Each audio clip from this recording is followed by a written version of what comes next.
May dalawang libo si Mare!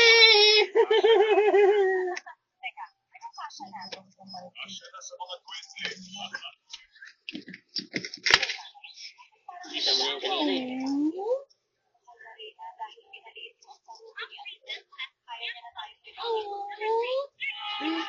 Bibili ako ng pagkain niya. Ay.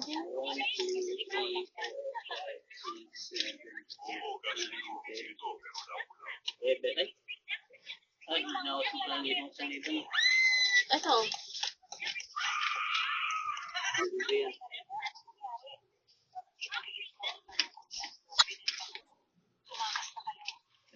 Tapos ka na ba? Ha? Sabi mo hindi pa. Sabi, pag-gising mo muna ako. Bayaran ng kuryente.